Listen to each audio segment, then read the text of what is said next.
in business studies we have two, you can say, different major portions. The whole course content is divided into two major portions. This is the first part.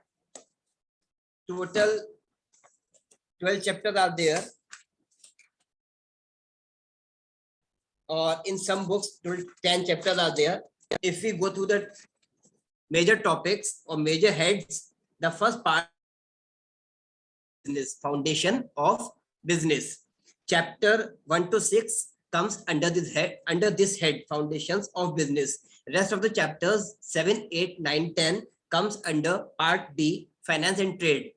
तो foundation में हम क्या discuss करते हैं, business कैसा होता है, किन किन तरह के बिजनेस होते हैं, बिजनेस किस लिए करते हैं, प्रॉफिटेबिलिटी वगैरह कैसे होती है, रोल ऑफ बिजनेस क्या होता है, रोल ऑफ प्रॉफिट क्या होता है, इस तरह की चीजें, हमारे बिजनेस की social responsibility, business ethics, different organisations, emerging models of business, etcetera and so on so forth. Finance trade की बात करें तो बिजनेस करने के लिए फाइनेंस वगैरह कहाँ से हमें अरेंज करना होता है, कौन कौन से सोर्सेज हैं जिन्हें टैप करना होता है, जहां से हम पैसा कलेक्ट करेंगे, फंड रेज करेंगे बिजनेस को करने के लिए, कितने सोर्सेज होते हैं,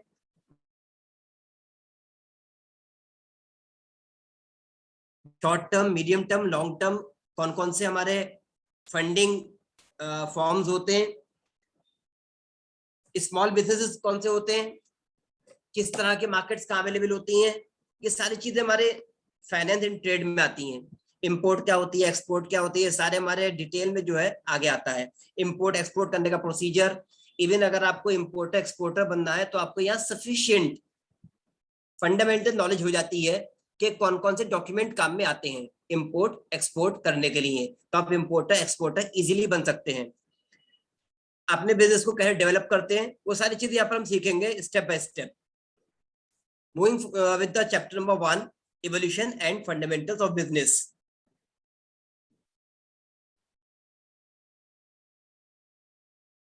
Lakshita, please switch on your video if you aren't facing any problem.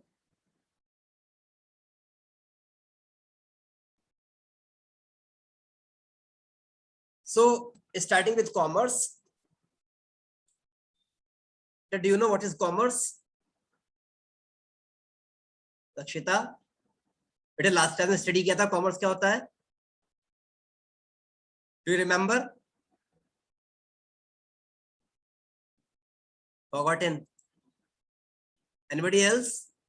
बेटा क्लासेस किसी ने अटेंड की, अभी क्लास गए आप लोग, क्लासेस की परमिशन हुई है, schools have been reopened now. किसी ने क्लास अटेंड की, स्कूल अटेंड किया अभी? Anyone of you? वैष्णव बेटा क्लास गए अभी? अंकुश? नो सर, नो एमन? कोई नहीं गया अभी क्लास? None of you? एमन आप गए थे बेटा? Aiman, Asif?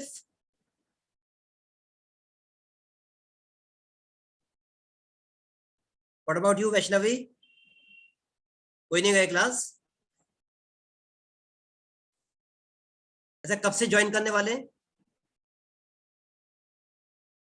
When you are going to rejoin your classes of offline mode?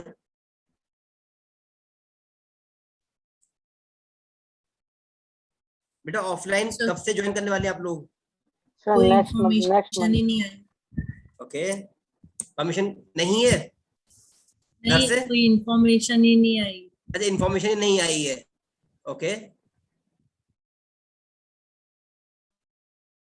वैसे from my point of view ना जाए तब भी बेहतर है, no problem at all.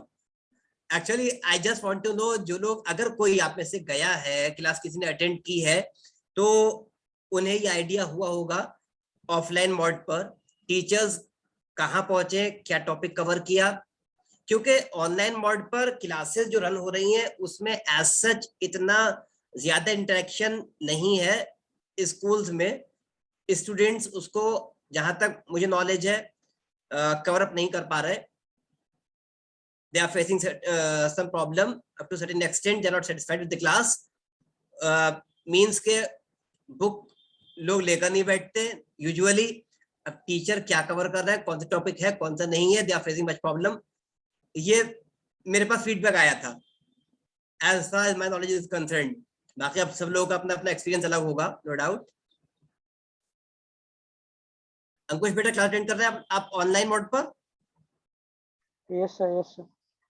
Okay, first chapter is completed, second start हो गया, ये फर्स्ट ही चल रहा अभी? Sir, I think fourth चल रहा, fourth.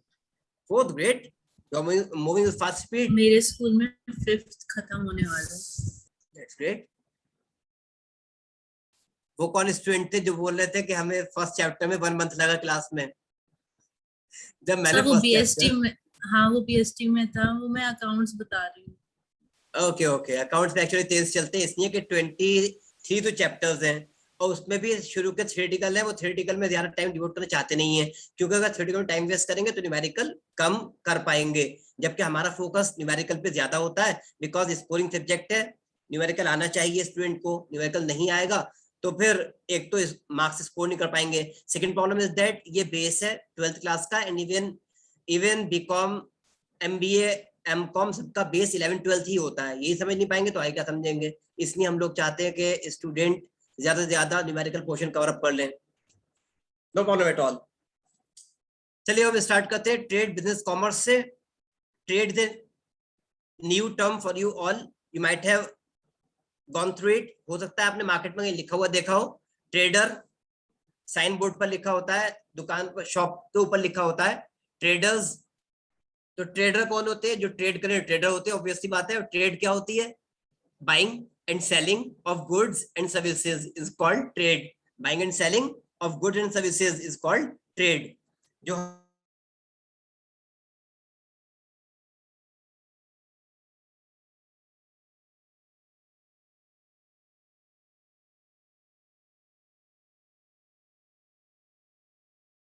एक्टिविटीज होती हैं वो हमारा कहलाता है मार्केट। तो मार्केट में इंपॉर्टेंट होती है, एक प्लेस चाहिए होता है, एक पर्टिकुलर प्लेस चाहिए होता है जहां पर हम एज अ सेलर सर वो बैठे हो। अभी आपने जो बोला वो दोबारा रिपीट कर दो, आपकी आवाज ही नहीं आती। Okay okay, no problem. तो ट्रेड क्या होती है? Simply buying and selling of goods and services is called trade. Trade क्या होता है? Buying and selling of goods and services. Trade के लिए क्या इंपॉर्टेंट है? एक प्लेस जिसको हम बोलते हैं मार्केट। पहली चीज, एक मार्केट होनी चाहिए, एक प्लेस होना चाहिए जहां से हम टच में आए। किसके टच में आए? अगर हम सेलर हैं तो हम परचेजर के टच में आए, अगर हम कस्टमर हैं तो हम सेलर के टच में आए। दूसरी चीज निगोशिएशन, मार्केट के अलावा निगोशिएशन होता है। कोई बेचने वाला अपना रेट बोलता है तो हम निगोशिएट करते हैं, निगोशिएशन इज इंपॉर्टेंट। निगोशिएशन भी होता है आमतौर पे, कुछ ही लोग होते हैं जो फिक्स प्राइस पे डील करते हैं, अदरवाइज नॉर्मली मार्केट में हमेशा निगोशिएशन बार्गेनिंग होती है। अपना प्राइस कोई कोट कर रहा है, तो वो शूज है, बोल रहा है अगर शॉपकीपर 2000 के, तो हम बोलते हैं 1600 1400, थोड़ा सा हम आगे बढ़ते हैं, थोड़ा जो है सेलर पीछे आता है। तो एक पॉइंट होता है जहां पर मीट आउट करते हैं, सेलर जहां से नीचे नहीं आता तो हमें वहां जाकर गुड्स परचेस करने होते हैं। This point is called equilibrium. एक पॉइंट होता है जहां पर सेलर बेचने के तैयार है और हम खरीदने के लिए तैयार हैं, वो कहलाता है इक्विलिब्रियम। इक्विलिब्रियम इकोनॉमिक्स में बार बार पढ़ा होगा, एक कॉमन टर्म है। यहां बात करें बिजनेस की लैंग्वेज में, तो equilibrium is the point where the seller and the buyer used to done their deal. हम माल बेचना चाह रहे हैं या खरीदना चाह रहे हैं, और एक थर्ड पार्टी है जो हमारे टच में, हमारे कांटेक्ट में, जो हमें बेच रहा है या हमसे खरीद रहा है। तो हम लोग जिस पॉइंट पर दोनों म्यूचुअली एग्री हो जाते हैं वो हमारा कहलाता है इक्विलिब्रियम। तो ट्रेड के लिए क्या इंपॉर्टेंट है? एक तो मार्केट प्लेस होना चाहिए, एक निगोशिएशन होना चाहिए कि हम निगोशिएट करते हैं, बार्गेन करते हैं। ये दो चीजें इंपॉर्टेंट हैं। ये हमारा एक कॉमन कॉन्सेप्ट है, ओल्डन डेज से, यानी कि सदियों से चला आ रहा है बिजनेस। वहां पर एक मार्केट प्लेस पर्टिकुलर हुआ करता था, हर शहर में एक मार्केट होती थी। छोटे शहरों में एक ही मार्केट होती थी, बड़े शहरों में 2 मार्केट 4 मार्केट प्लेस हुआ करते थे। यानी दिल्ली है तो दिल्ली में हर जगह मार्केट है, हर गली मोहल्ला हर चीज मार्केट है। कॉमन मार्केट आपका सीपी कनॉट प्लेस, आपका नेहरू प्लेस, आपका ये लाजपत नगर, ये सारे आपके क्या है? मार्केट प्लेसेस हैं।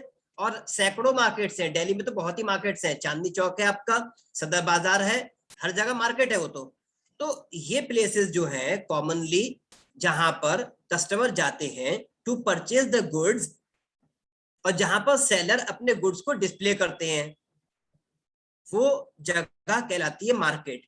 मार्केट प्लेस होना इंपॉर्टेंट है ट्रेड के लिए। दूसरी चीज निगोशिएशन, हम जाकर 10 जगह रेट ट्राई करते हैं, बार्गेन करते हैं, तब जाकर चीज हम परचेज करते हैं। तो ये ट्रेड है जिसमें मार्केट भी चाहिए होती है, निगोशिएशन भी होता है, और गुड्स सेल एंड परचेज होते हैं। It is a narrow concept, ये एक नैरो कॉन्सेप्ट होता है जहां पर सिर्फ सेलिंग एंड परचेजिंग होती है। ऐसा भी होता है कि मैं अगर सेलर हूं, मैंने आपको सिंपली गुड्स सोल्ड आउट कर दिए।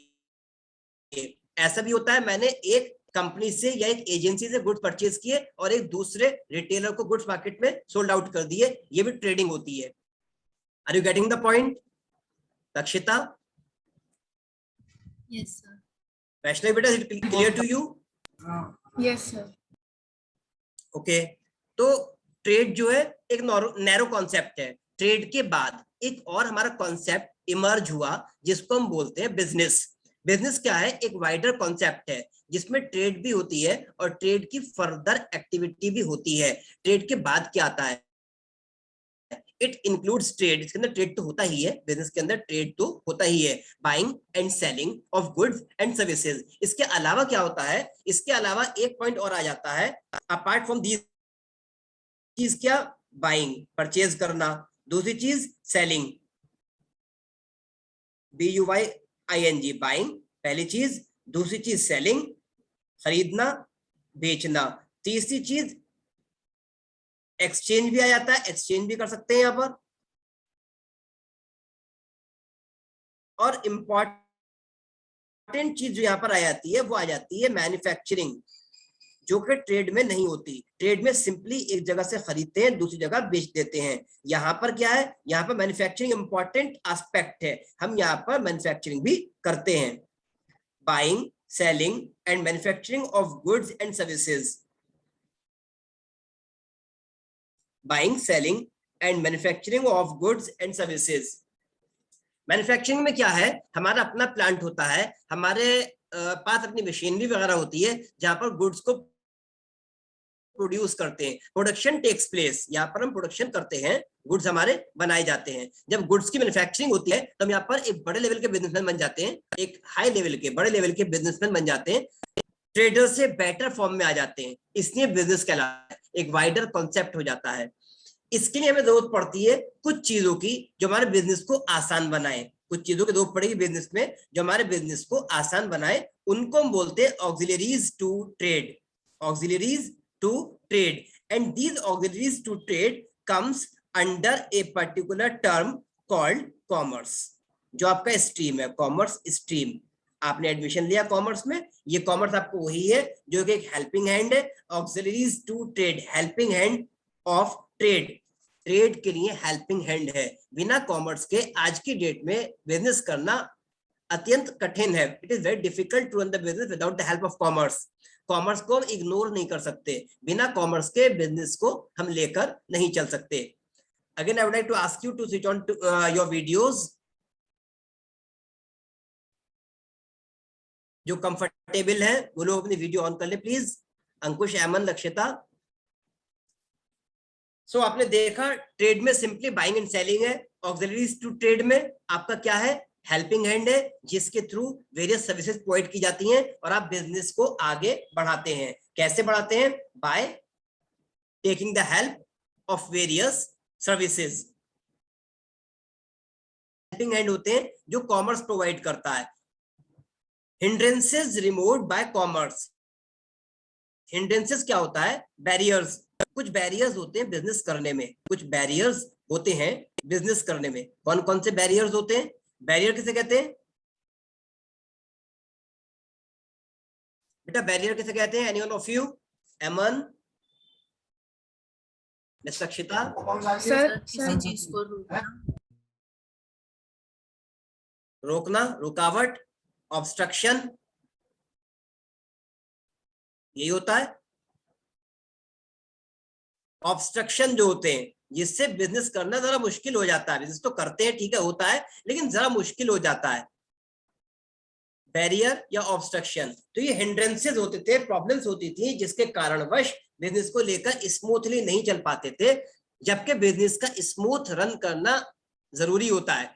It is important, very important. Smooth run नहीं करेगा तो आप टाइमली गुड्स को ना तो सप्लाई कर पाएंगे, ना आप मैन्युफैक्चरिंग कर पाएंगे, ना आप स्टॉक मेंटेन कर पाएंगे, ना ही आप कस्टमर से कांटेक्ट में आ पाएंगे। स्मूथ रनिंग के लिए आपको सारी चीजें मैनेज करनी होती हैं। अब जैसे अभी आप ऑनलाइन क्लास ले रहे हैं, यहाँ पे क्या चीज इंपॉर्टेंट है? Most important thing, internet connection. आपके पास इंटरनेट कनेक्शन प्रॉपर होना चाहिए। वो आपका एक बैरियर, हिंड्रेंस बन सकता है यदि कनेक्टिविटी नहीं आ रही है, आपके सिग्नल्स नहीं आ रहे हैं। सेकेंड थिंग, सिस्टम को रिस्पॉन्ड करना is very important. System respond करे, ये बहुत इंपॉर्टेंट है। कभी कभी सिस्टम रिस्पॉन्ड नहीं करता है, बैटरी आपकी डेड हो जाती है, तो आपके साथ प्रॉब्लम ये आती है, वो सिस्टम आपका लैपटॉप हो या मोबाइल फोन हो, जब इसकी बैटरी डेड होगी तो ऑब्वियस सी बात है क्लास आप बीच में छोड़ेंगे। और फिर प्रॉब्लम्स होती हैं which emerges from time to time, जो कि हमारे लिए हिंड्रेंसेस बनते हैं। तो ये एक छोटी सी क्लास हमें, अगर हम ऑनलाइन कर रहे हैं, यहाँ दिक्कतें आती हैं, तो इतना बड़ा बिजनेस संभालने में जहां पर हमसे बहुत सारे लोग जुड़े होते हैं, वहां पर बहुत सारी दिक्कतें सामने आ सकती हैं। तो इसलिए हमें इनको हटाना होता है। That's why we take help of commerce. So the very first one, पहला हिंड्रेंस, पहली जो बैरियर या ऑब्स्ट्रक्शन है, रुकावट है, वो क्या बनती है? पर्सन्स की। लोग कहाँ से मिलेंगे? आप बिजनेस शुरू करते हैं, बिजनेस शुरू करना बड़ा आसान काम है, पैसा लगाइए, बिजनेस शुरू कर दीजिए, क्या दिक्कत की बात है? Invest 20 lakh rupees, 25 lakh rupees and purchase certain goods or manufacture certain goods and start or establish your own shop। कोई दिक्कत की बात नहीं है, रेंट पर ले लीजिए या परचेज कर लीजिए। शुरू करना तो बड़ा आसान काम होता है बिजनेस शुरू करना, but the main thing is publicity, marketing. Marketing aspect is very important. Customer आपको अप्रोच नहीं करता अनटिल एंड अनलेस आप क्या ना करें, अपने आप को ना बताएं, अपने बारे में ना बताएं, प्रोडक्ट के बारे में ना बताएं। कस्टमर को जब तक आप एजुकेट ना करें अपने प्रोडक्ट्स के बारे में, तब तक कस्टमर के पास नहीं आएगा। आपको खुद जाकर बताना होता है, we have established such and such business, we are providing these product and services. जब आप बताते जाकर, तब कस्टमर आपको अप्रोच करता है। तो आप क्या करते हैं? मार्केटिंग करते हैं, एडवर्टाइजिंग करते हैं, पब्लिसिटी करते हैं। तो very first importance, very first hindrance is of persons. सबसे पहली रुकावट, ऑब्स्ट्रक्शन, बैरियर जो है वो पर्सन्स का है, जिन्हें आप देखते हैं कॉमर्स के थ्रू आप उन तक पहुंचते हैं। तो hindrance of persons by supplying of goods to the users. तो आपने कैसे उसको, प्रॉब्लम को सॉर्ट आउट किया? By supplying of goods to the users. आप उन्हें गुड्स सप्लाई करते हैं। कैसे करते हैं? एट देयर डोर स्टेप और they will come at your step. या तो वो आपकी शॉप पर आते हैं, या आप उनको क्या करते हैं? होम डिलीवरी करते हैं। आज की डेट में कॉन्सेप्ट है होम डिलीवरी कॉन्सेप्ट। फ्लिपकार्ट आप लोग जानते होंगे, सब लोग, सबके पास एटलीस्ट फ्लिपकार्ट ऐप तो होगा, मोबाइल में डाउनलोड कर रखा होगा। यस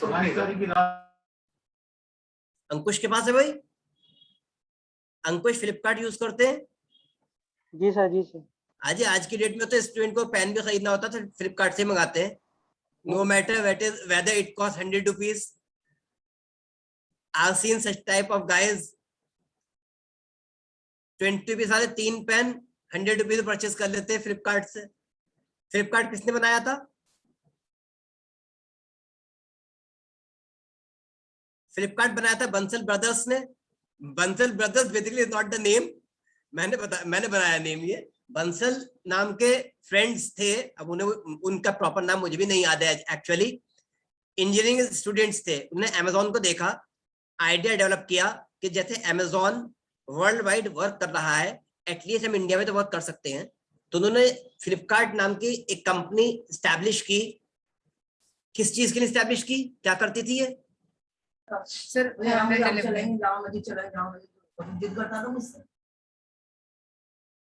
और बेसिकली हमारा क्या पर्पस सर्व हो रहा था एज अ कस्टमर? हमें क्या फैसिलिटी मिल रही है फ्लिपकार्ट से? फ्लिपकार्ट जब एस्टैब्लिश हुई तो हमारा क्या पर्पस सर्व सर हुआ? हमें घर पे सब कुछ मिल जाता है। घर बैठे सामान मिल जाता है, दैट्स ग्रेट। वेरी गुड, घर बैठे सामान मिल जाता है, मींस ये कोरियर कंपनी हुई। Flipkart was not producing a single product of itself, इनका कोई होम प्रोडक्ट नहीं था, अपना कुछ नहीं बनाते थे, सिंपली सेलर्स को जो साथ जोड़ लिया, कस्टमर्स को साथ जोड़ लिया, अखबार में ऐड दिए अपने बारे में कि हमने कंपनी एस्टेब्लिश की है, आइए हमसे जुड़िए, लोग जुड़ते चले गए, इनका बिजनेस बढ़ता चला गया। OLX है, OLX भी ऐसे ही है, एक ऑनलाइन प्लेटफॉर्म है जहां पर बायर और सेलर आपस में आ जाते हैं, ऑनलाइन मार्केट है, in simple term we can say it is an online market place, जहां पर बायर सेलर आते हैं, निगोशिएट करते हैं, सेलर जो है गुड्स अपना डिस्प्ले करता है, वहां पर अपने गुड्स के बारे में ब्रीफिंग देता है, और कस्टमर जो है निगोशिएट करता है, फाइनली अगर दोनों एग्री होते हैं तो गुड्स सोल्ड आउट कर देता है सेलर, कस्टमर को पोजीशन देता है और कीमत ले लेता है। तो ये प्लेटफॉर्म आए मार्केट में। फ्लिपकार्ट जो है कुछ नहीं था, सिंपली हम इसे कह सकते हैं इन a layman language courier company, एक कोरियर कंपनी कह सकते हैं हम इसे, जो सिर्फ हमें 2 स्टेप पे डिलीवरी प्रोवाइड करता है bye joining hand with the sellers. तो इसने सेलर्स को कस्टमर से मीट आउट करना आसान बना दिया।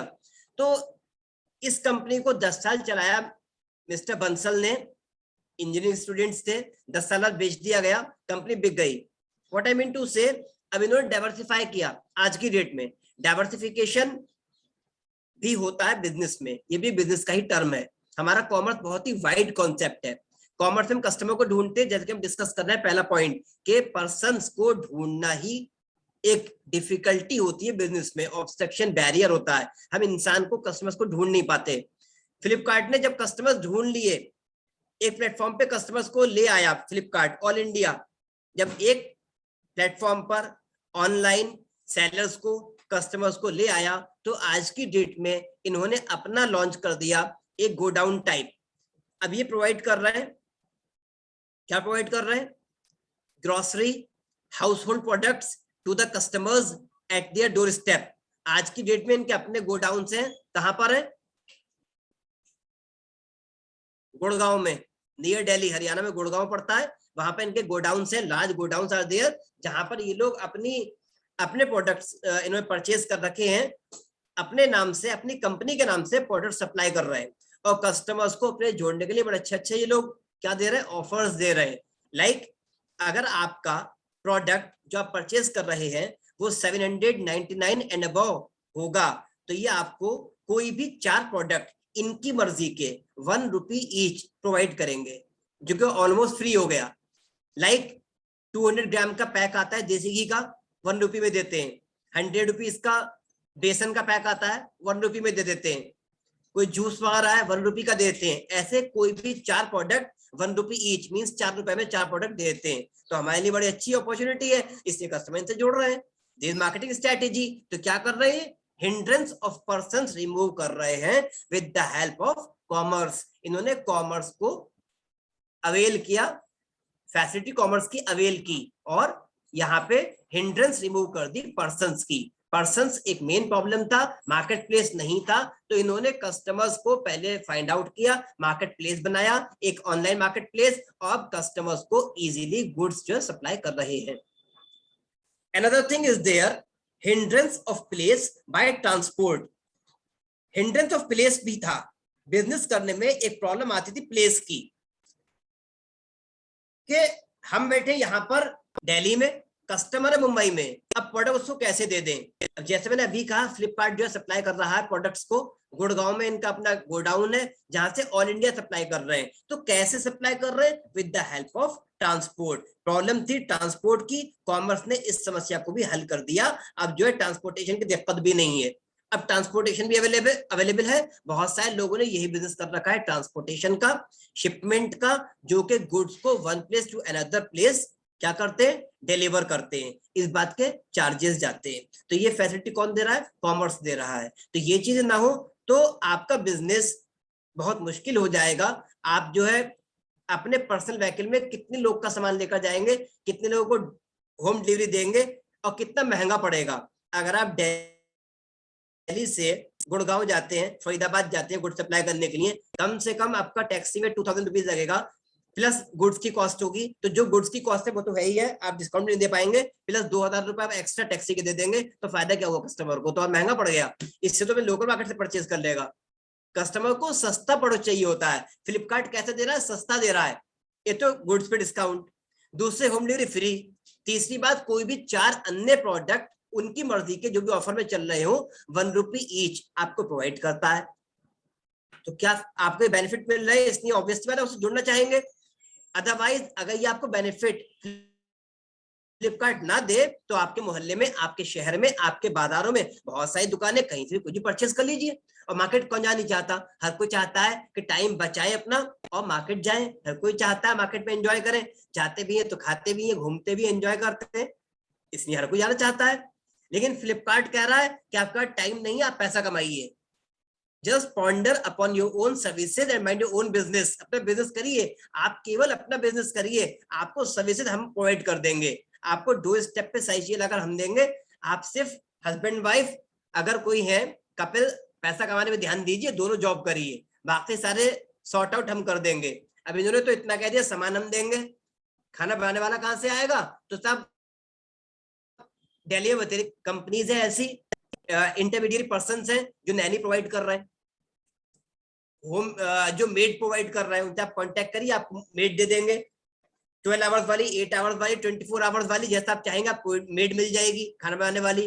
वो भी नहीं चाहिए तो आपका स्विगी जोमेटो है जो बना हुआ खाना घर भेज देगा। और क्या चाहिए आपको? ये तो सर्विसेज है। कौन दे रहा है? कॉमर्स दे रहा है। तो ये हमारी इंपॉर्टेंस है कॉमर्स की। तो कॉमर्स ने इन्हीं प्रॉब्लम्स को सॉल्व किया जो कि हम फेस कर रहे थे या हमारे बुजुर्गों ने फेस की थी। जितनी सेवाएं आज हमें प्रदान की जा रही हैं कॉमर्स के हेड में, ये सेवाएं तो राजा महाराजाओं को नहीं मिली। इतनी सर्विसेज, इतनी लग्जरियस लाइफ तो अकबर द ग्रेट को नहीं मिली होंगी जितनी हमें मिल रही हैं। हमें हर तरह की फैसिलिटी अवेलेबल है आज की डेट में। सिर्फ पैसा खर्च कीजिए और हर चीज आपके 2 स्टेप पे अवेलेबल है with the help of commerce. आप अपने बिजनेस को आगे बढ़ाना चाहते हैं, आपको टाइम की प्रॉब्लम आ रही है, means you are facing problem of time, means के ऑर्डर ज्यादा आ गया, डिमांड ज्यादा है, सप्लाई कम कर पा रहे हैं। डिमांड ज्यादा कैसे होगी, क्यों होगी? ये किस केस में होती है? डिमांड ज्यादा कब होती है? Demand is greater than supply. कब होगी? Anyone of you?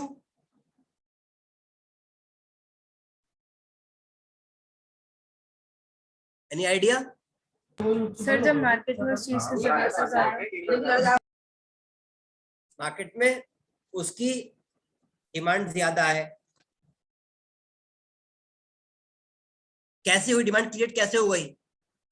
या तो आपने पब्लिसिटी ज्यादा कर दी, एडवर्टाइजमेंट ज्यादा कर दिया, या आपने प्रोडक्शन कम किया। इनमें से कोई एक कारण होगा, रीजन होगा जिससे कि डिमांड प्रोडक्ट की ज्यादा हो गई।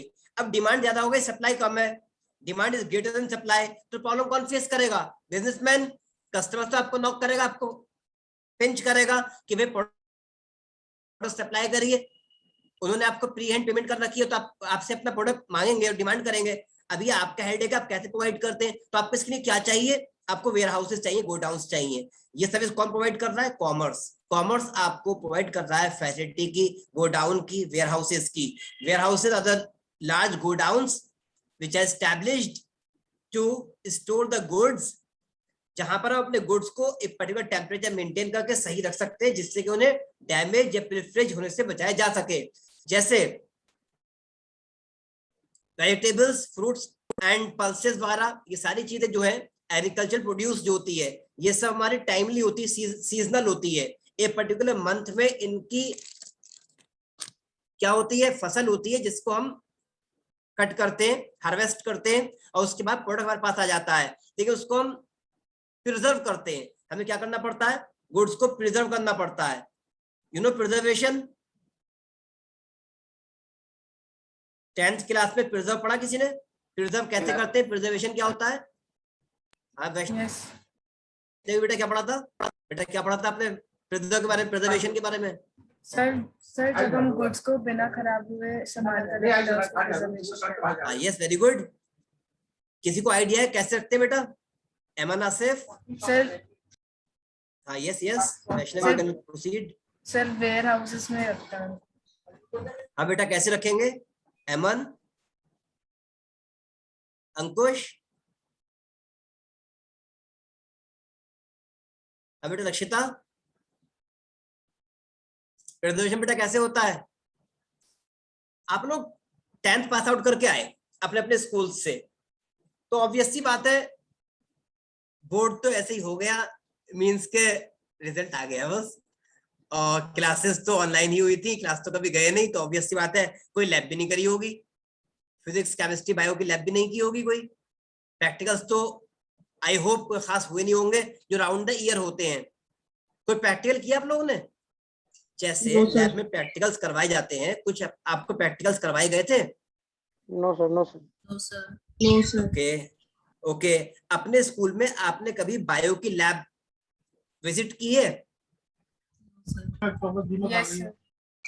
Yes sir. किसने देखी? वैष्णवी ने, एमन ने, लक्षिता ने भी देखी है, और नहीं देखी सर। तो देखिए सॉरी लक्षिता नहीं देखी। ओके, अंकुश, रिजुल, हाँ बेटा, बायोलैब किसने देखी है?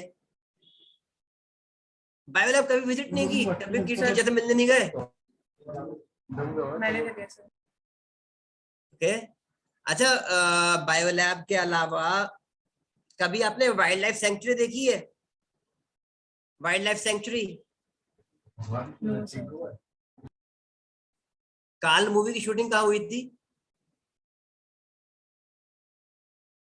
काल,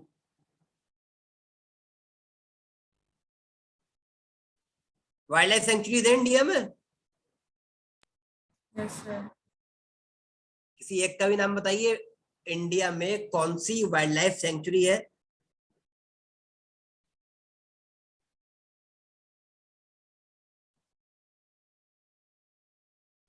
वाइल्ड लाइफ कंजर्वेशन टॉपिक तो पढ़ा होगा, ये तो याद होगा भाई।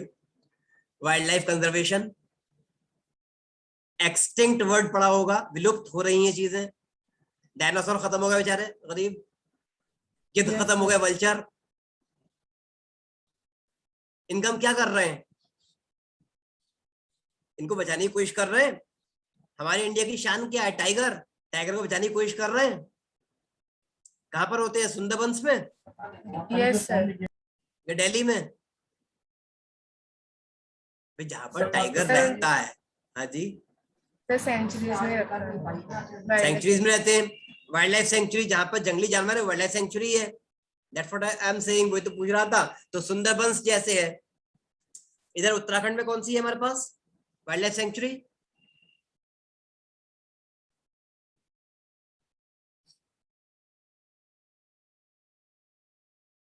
उत्तराखंड में कौन सी है?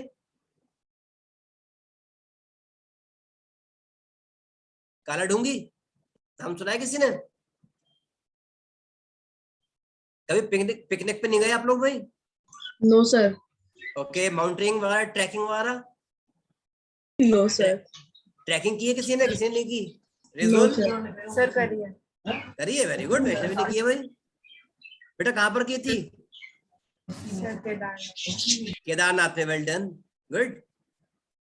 रिजुल, अंकुश, आप लोगों ने कभी की है ट्रैकिंग? नहीं सर।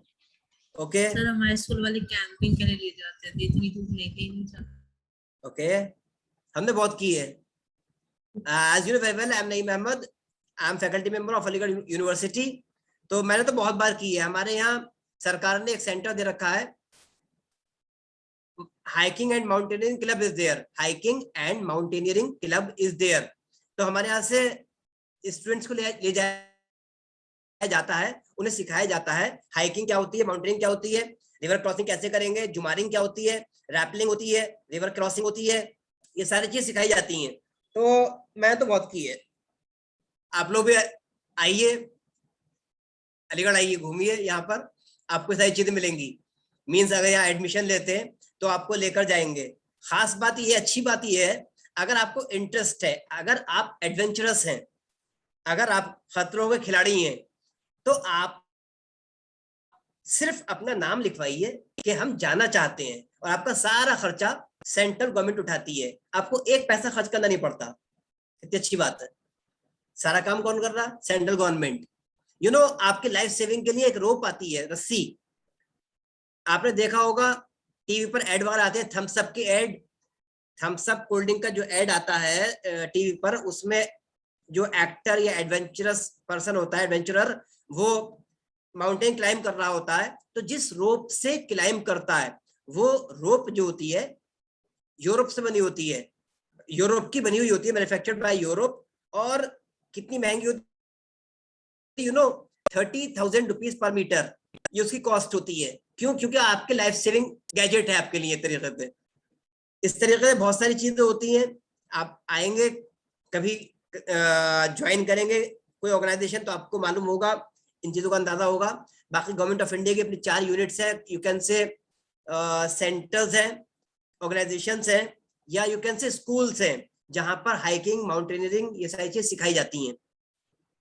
तो कंजर्वेशन से टॉपिक निकला था, कंजर्वेशन, और कंजर्वेशन की बात चलती प्रिजर्वेशन से। तो कंजर्वेशन में हम लोग क्या करते हैं, एक्सटिंक्ट होने से बचा रहे हैं उन चीजों को जो हमारे बीच हैं पर बहुत तेजी से खत्म हो रही हैं, उनका हम कंजर्वेशन कर रहे हैं। और प्रिजर्वेशन क्या होता है? प्रिजर्वेशन में हम उस चीज को बचा रहे हैं जो बेसिकली थी, या मतलब आज की डेट में भी है, उसकी स्पेशी है, पर वो हमारे पास जो है वो विचित्र है हमारे लिए, क्योंकि आज है कल पता नहीं होगी नहीं होगी, और हमारे पास सिर्फ एक वही यूनिट है जिसको हम सेव करेंगे। तो to safeguard, to protect something और to increase the life span of a particular thing we use to preserve. आपने नाम सुना होगा मिस्र। मिस्र नाम सुना है किसी ने? Country 7 wonders of the world सुने भाई? 7 wonders of the world. Yes, sir. Yes, sir. मिस्र का नाम आया कभी? कौन कौन से होते हैं? Great wall of China, Taj Mahal of India, hanging gardens of Babylon, और आपका ये रोम का जो क्या बोलते हैं, कोलोसियम, कोलोसियम ऑफ रोम, इस तरह से होते हैं। मिस्र का क्या मशहूर है? पिरामिड्स। बेटा हिस्ट्री की बुक में पढ़ा होगा पिरामिड्स, और मैथमेटिक्स में इवन पिरामिड का एक स्ट्रक्चर आता है। अजय अंकुश ने तो पढ़ा है भाई। रिजुल आज बहुत खामोश है, क्या बात है भाई? Rijul, aren't you getting the point? या you are facing a certain problem? Network problem है क्या? Some issues there, I think. Please switch on your videos for proper interaction. मिस्र के पिरामिड्स है, पिरामिड्स में क्या खास चीजें हैं, पिरामिड्स के अंदर क्या है, पिरामिड क्यों बनाया गया, इसके अंदर क्या है? Lakshita? Sir, the body of mummies. हाँ, वेरी गुड। ममीज हैं। ममीज क्या है? डेड बॉडीज हैं, बेसिकली डेड बॉडीज हैं। किनकी है? वहां के राजा महाराजाओं की, जो वहां पर राज किया करते थे मिस्र में, मेसोपोटामिया। मिस्र का क्या है? इजिप्ट। इजिप्ट नाम है आज की डेट में। इजिप्ट में जो आपके पिरामिड्स हैं, जो वहां के राजा महाराजा होते थे, उनको उनकी दौलत के साथ वहीं पर दफन कर दिया जाता था। और उनको जब दफन करते थे तो एक पर्टिकुलर ताबूत में रखते थे, लकड़ी के बॉक्स में। एक particular box was there made up of wood. उसको, डेड बॉडी को उसके अंदर रखते थे, और साथ में कुछ चीजें ऐसी रखते थे जिससे कि डेड बॉडी का प्रिजर्वेशन होता था, प्रिजर्व करते थे। डेड बॉडी को प्रिजर्व कैसे करते थे? With the help of certain items which were available at that time. आज की डेट में तो बहुत तरह के केमिकल्स हैं, उस टाइम में केमिकल्स नहीं होते थे, लेकिन कुदरती चीजें होती थी। Egypt was very very you can से एडवांस कंट्री। इजिप्ट बहुत ही एडवांस कंट्री था, जहां पर उन लोगों ने इतनी तरक्की की थी विच यू कांट इमेजिन। हमारे यहाँ तो एक फोक होती है, स्टोरीज होती हैं, तो हम लोग जानते हैं, तो हमें पता है अपने अकॉर्डिंग। जो हमारे यहाँ एक रिलीजियस टाइप की स्टोरीज होती हैं, उसमें उनका जिक्र आता है। लेकिन आपके लिए साइंटिफिक पॉइंट ऑफ व्यू से बात करें तो भी वो चीज मिल जाएगी। कैसे? उन्होंने इतनी तरक्की कर ली थी कि आज की डेट में हम उनको रिसर्च करके पता कर रहे हैं। फॉर एग्जाम्पल, उन्होंने लौंग, काली मिर्च, हल्दी, इन चीजों का इस्तेमाल किया। ये हमारे क्या होता है, किचन में इस्तेमाल होती हैं, और उन लोगों ने इन चीजों का इस्तेमाल काहे में किया? डेड बॉडीज को प्रिजर्व करने में। Isn't it astonishing fact? कोई खास अच्छी चीजें कहीं से लेकर नहीं आए, जो चीजें वो इस्तेमाल करते थे अपने खाने पीने में या अपने जिंदगी में, उन्हीं चीजों को इस्तेमाल किया उन्होंने डेड बॉडीज को प्रिजर्व करने में, और कर पाए। They are very successful. आज तक 4000 साल के बाद भी उनकी चीजें, उनके dead bodies as it is preserved है।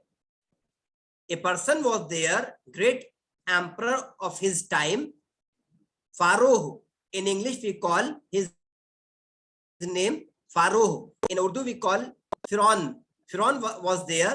In our holy scripts we are having his stories.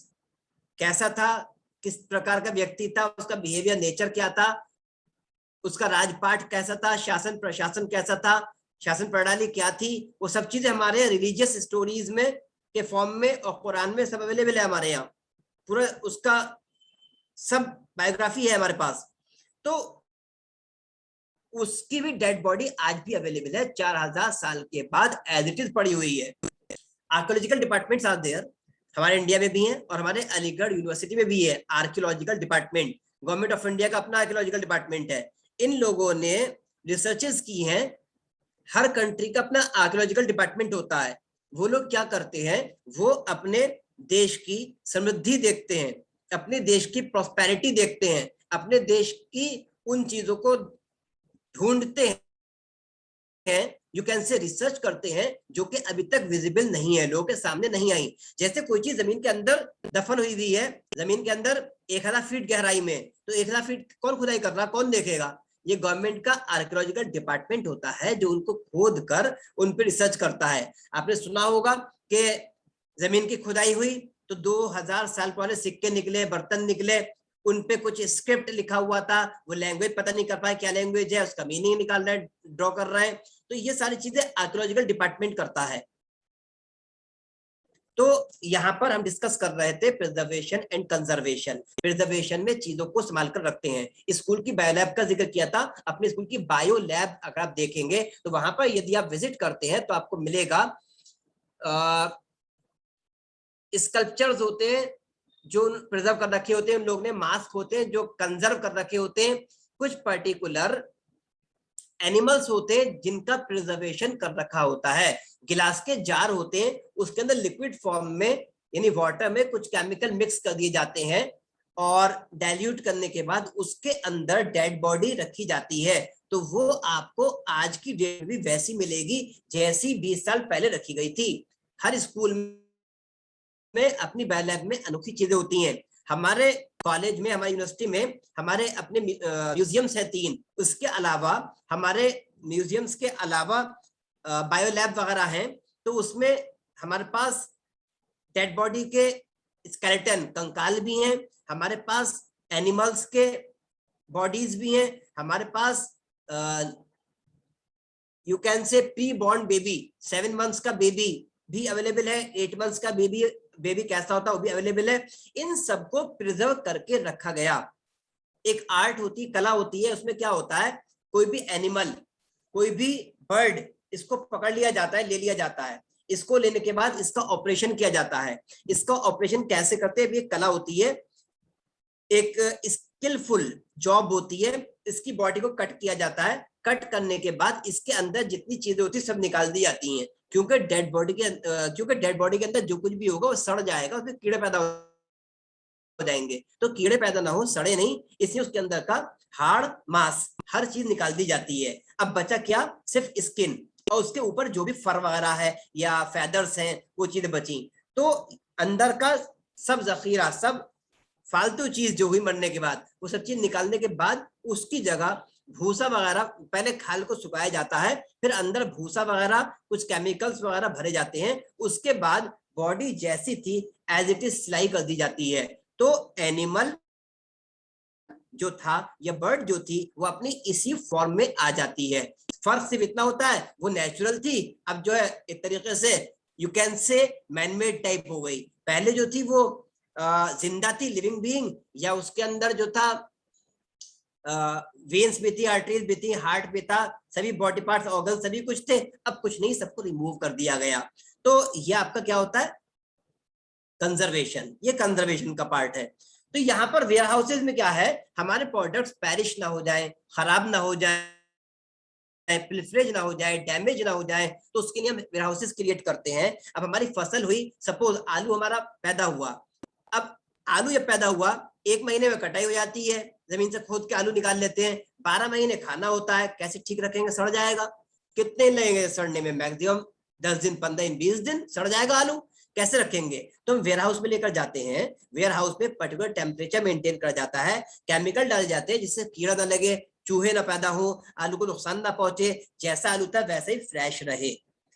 उसके लिए क्या होते हैं, गोडाउन होते हैं, पर्टिकुलर स्टडी होती है, रिसर्च की जाती है, कौन सा प्रोडक्ट किस तरीके से प्रिजर्व किया जाएगा, कितना टेम्परेचर चाहिए, कितना मॉइस्चर चाहिए, कैसे रूम होने चाहिए, कितनी कूलिंग होनी चाहिए, हर चीज का पहले रिसर्च की जाती है, उसके बाद उसको प्लेस किया जाता है। फॉर एग्जाम्पल आपने गेहूं रखा और मॉइस्चर ज्यादा डाल दिया, गेहूं में मॉइस्चर आती क्या होगा, कीड़ा पैदा हो जाएगा, गेहूं के अंदर कीड़ा लग गए, अब क्या करेंगे, गेहूं सारा कूड़े फेंक देंगे, तो आपको तो नुकसान हो गया।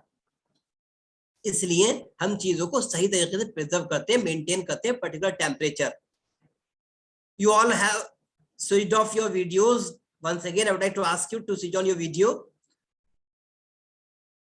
और कोई प्रॉब्लम हो, कोई भी समस्या आ रही है, कोई पॉइंट क्लियर नहीं है, you can raise your hand and you can ask. Aman, facing any problem? Yes, Akshita. No, Any sir. problem in any point? Vaishnavi and Ankush, No. is there any problem? No, sir. No, sir.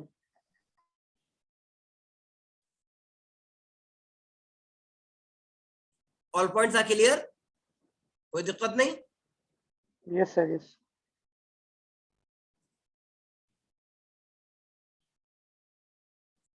Okay. Another hindrance is there of risk. अगली problem क्या है, risk. Risk क्या है, हम market में goods को supply करते हैं, मैं मैन्युफैक्चरर हूं, I am sitting there in Delhi, मेरा बिजनेस यूनिट, मेरी फैक्ट्री, मेरा शोरूम, मेरा ऑफिस, मेरा स्टोर सब मेरा दिल्ली में है, मुझे गुड्स सप्लाई करने केरला में, क्यों, केरला में वो प्रोडक्ट नहीं है जो हमारे दिल्ली में है, नॉर्थ इंडिया में है, और हमारे पास वो प्रोडक्ट नहीं है जो केरला में है। तो मैं अपना समय बचाने के लिए, पैसा बचाने के लिए और बिजनेस को आगे बढ़ाने के लिए एक काम करता हूं, मैंने वहां की पार्टीज से डील किया, 2 तरह की पार्टीज से, एक वो पार्टी जो मेरी कस्टमर बन जाए, एक वो पार्टी जो मेरा सप्लायर बन जाए। मुझे फायदा क्या होता है, मेरे पास ट्रक है, ट्रांसपोर्ट, कॉमर्स ने मुझे ट्रक प्रोवाइड किया, मींस ऑफ ट्रांसपोर्ट, मेरे पास ट्रक्स हैं, मैंने अपना ट्रक अपना माल भर के केरला भेज दिया। मेरे पास क्या चीजें थी, नॉर्थ इंडिया में क्या होता है, फ्रूट्स अच्छे होते हैं, मेरे पास फ्रूट्स थे, मैंने केरला में फ्रूट सप्लाई कर दिए, और जब मेरी गाड़ी वहां से ट्रक वापस आता वो खाली आता, डीजल तो उतना ही लगेगा, तो मेरे को लॉस हो रहा है। मैंने क्या किया, वहां के गरम मसाले, स्पाइसेस वगैरह, कैरडमम है, पेपर है, सिनेमन है, ये सारी चीजें वहां से मैंने मंगवा ली दिल्ली में, और दिल्ली की मार्केट में सप्लाई कर दी, तो मेरा ट्रांसपोर्ट बच गया, यानी आधे पैसे में काम हो गया, सिर्फ जाने जाने का किराया देना पड़ा, लौट के आने में जो मैंने गरम मसाले मंगाए हैं उस पर लग गया ट्रांसपोर्ट, डबल फायदा हुआ।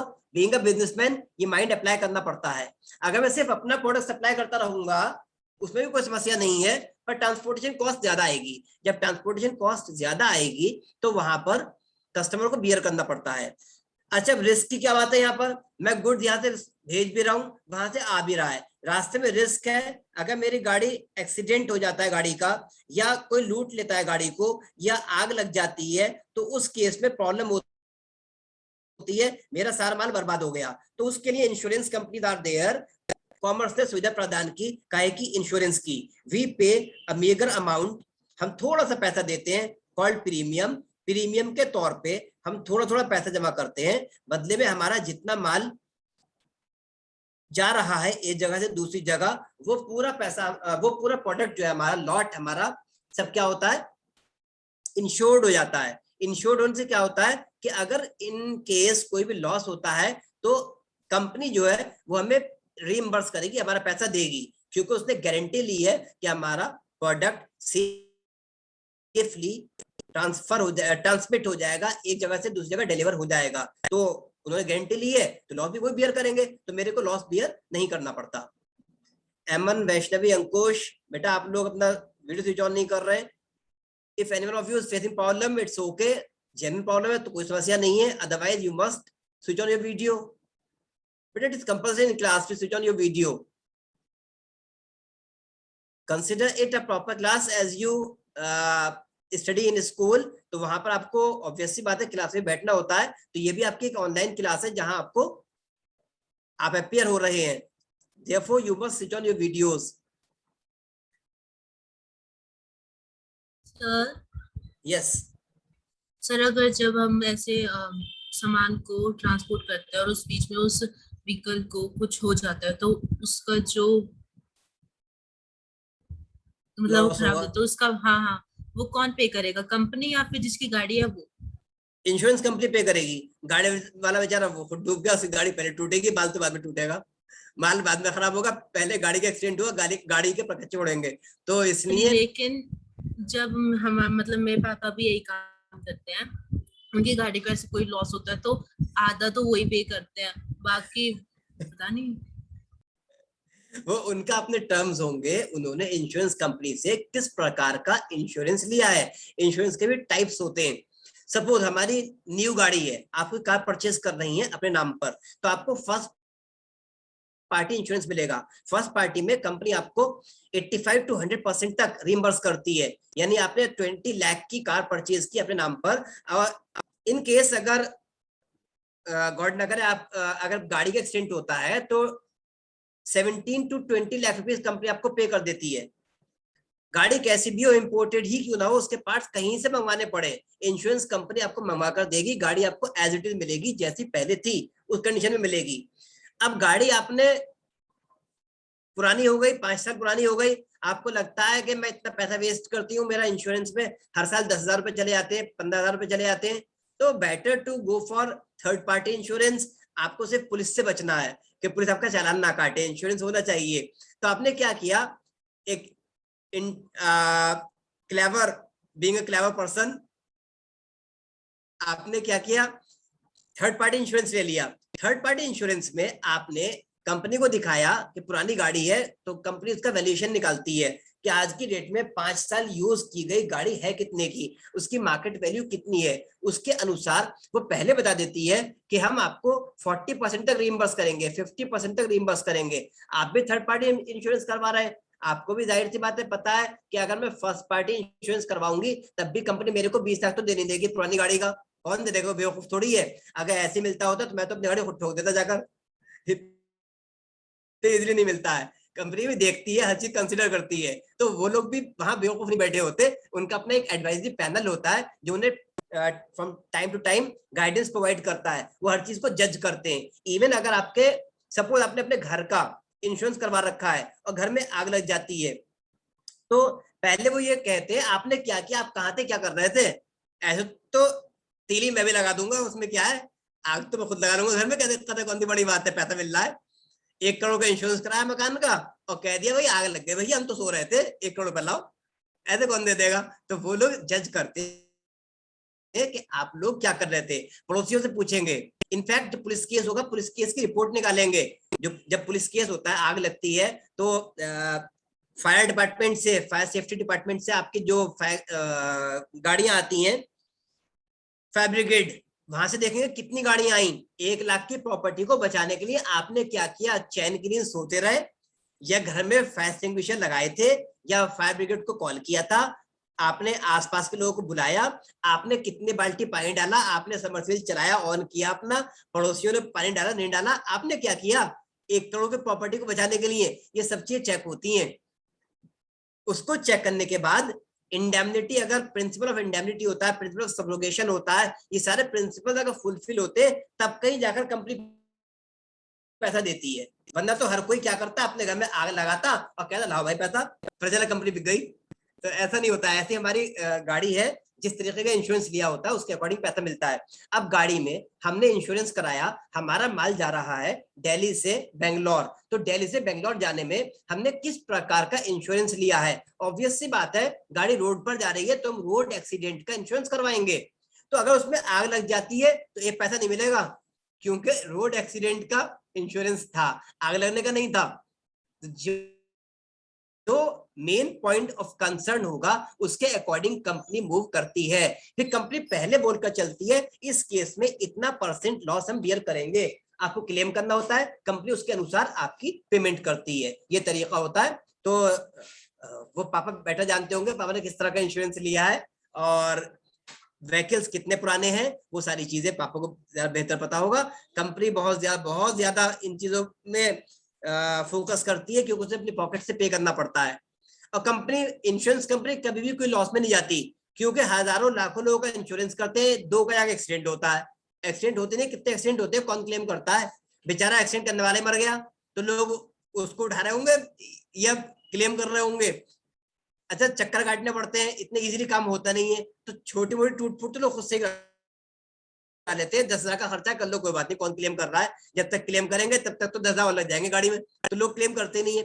एक प्रॉब्लम ये होती है, सपोज मेरी बाइक है और बाइक का एक्सीडेंट हो गया, मैंने मैकेनिक को दिखाया, उसने कहा 4,000 रुपए लगेंगे। अब मैंने कहा कंपनी को फोन किया, भैया आपसे इंश्योरेंस करवाया था, ये मैकेनिक 4,000 मांग रहा है।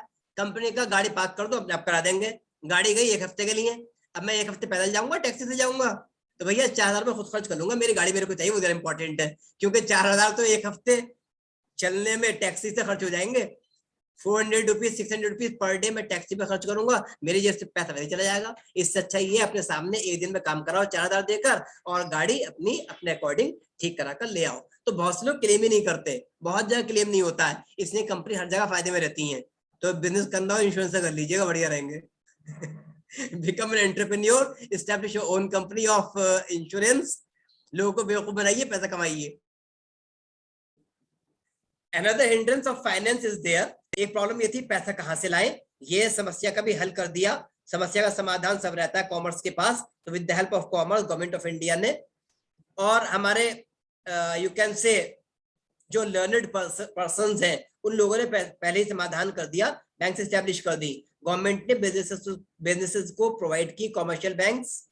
सबसे पहले कॉमर्शियल बैंक का एस्टैब्लिशमेंट किया गया। कॉमर्शियल बैंक कौन सी होती हैं? Which are establish for the businessman only, basically ये बिजनेसमैन के लिए एस्टैब्लिश की गई। कॉमर्शियल बैंक एस्टैब्लिशमेंट किया गया बिजनेसमैन के लिए जो बिजनेस को प्रमोट करेंगे। हालांकि ये बैंक आम जनता को भी सर्विसेज प्रोवाइड करती हैं, लेकिन प्रायोरिटी पे रहते हैं बिजनेसमैन, क्योंकि हम खाता खोलेंगे तो कितने जमा कर लेंगे, कितनी सेविंग होगी महीने की, 5,000 10,000 20,000, और बिजनेसमैन खाता खोलेगा वो दिन में डील करेगा 20 लाख में, और सारा ट्रांजैक्शन बैंक के थ्रू होगा, तो कौन बढ़िया है? बिजनेसमैन। अगर पर डे 1% भी कमा लिया, पर डे 0.001% भी कमा लिया, तब बैंक फायदे में, बैंक को तो पैसा मिल रहा पर डे के हिसाब से, प्रोडक्टिविटी पर डे कैलकुलेट होती है। मैं क्या दे दूंगा बैंक को? कुछ भी नहीं।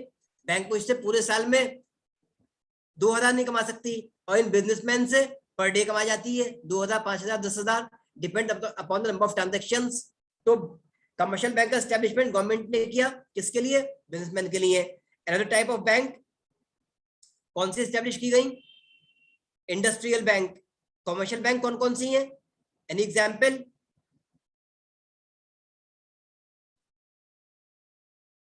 यस बेटा, कमर्शियल बैंक कौन कौन सी हैं? Largest commercial bank of India SBI, State Bank of India. Then we have industrial banks. Industrial कौन कौन सी हैं? Like IDBI, Industrial Development Bank of India. और हमारे एक और एस्टैब्लिश की गई EXIM bank. Ex means export, im means import, EXIM banks ये एस्टैब्लिश की गई। एक्जिम बैंक एस्टैब्लिश की गई एक्सपोर्ट इंपोर्ट के लिए, एज द नेम सजेस्ट। तो ये गवर्नमेंट हमारी हेल्प कर रही है with the help of commerce कि हम फाइनेंस की प्रॉब्लम को दूर करें। Another hindrance solved by commerce is of information. Customers को पता ही नहीं होता था कि हमने क्या लॉन्च कर दिया, कौन सा प्रोडक्ट अवेलेबल है, कस्टमर्स को पता ही नहीं होता था। तो कस्टमर्स को इन्फॉर्मेशन देने के लिए एडवर्टाइजिंग मार्केट में आया। अब हम टीवी पे ऐड देते हैं, जैसे प्रोडक्ट लॉन्च करते हैं टीवी पर ऐड देते हैं। टीवी पर ऐड देने के साथ हम इधर मैन्युफैक्चरिंग स्टार्ट करते हैं, उधर टीवी पे या अखबार में ऐड आ जाता है, कस्टमर प्री बुकिंग करता है। आज की डेट में रियलमी रेडमी वगैरह के MI के फोन आते हैं, मोबाइल फोन, और आने से पहले बिक जाते हैं। कभी देखा है कि फोन ना बिके हो? MI के सारे मोबाइल फोन जो होते हैं वो आने से पहले बिक जाते हैं। आज की डेट में आपको प्री बुकिंग करनी पड़ती है बहुत सारे प्रोडक्ट्स की, और बहुत सारे प्रोडक्ट्स ऐसे हैं जो कि आपको पहले इन्फॉर्मेशन होती है, नॉलेज होती है, टीवी पे ऐड आता है, आप देखते हैं, ऐड आने के बाद आप परचेज करते हैं। क्या चल रहा है? फॉग चल रहा है। ऐड आता है, तो आप कैसे परचेज करते हैं? क्या चल रहा है? फॉग चल रहा है, आपने परचेज कर लिया था, चल रहा है, ठीक है, हम भी ले लेते हैं। अब इंडिया में 10 करोड़ लोगों ने ऐड देखा, 10 करोड़ में से 1 लाख लोग तो परचेज करेंगे ना, वो हमारे इंपॉर्टेंट होता है। कंपनी सेगमेंट देखती है, फॉग एक वेरिएंट में आया था, आज के डेट में फॉग जो है 8 डिफरेंट वेरिएंट्स में अवेलेबल है। तो ये सारे हिंड्रेंसेस, जो प्रॉब्लम्स थी, जो बैरियर्स थे, वो कॉमर्स ने सॉर्ट आउट कर दिए। Rest of the topics will discuss in our next class. किसी को कोई प्रॉब्लम है तो आप पूछ सकते हैं। Any problem you want to ask, you want to discuss again, you can ask, you are most welcome. Anyone of you? Rakshita, any point you want to raise? You want to repeat? Vaishnavi, Aman, Ankush, beta, any point you want to discuss again? No, sir. No, sir. Okay, then thank you. A nice day. Enjoy your economics class. It is ready. Next topics we'll discuss. We will dealt with in the next class. Thank you. A nice day.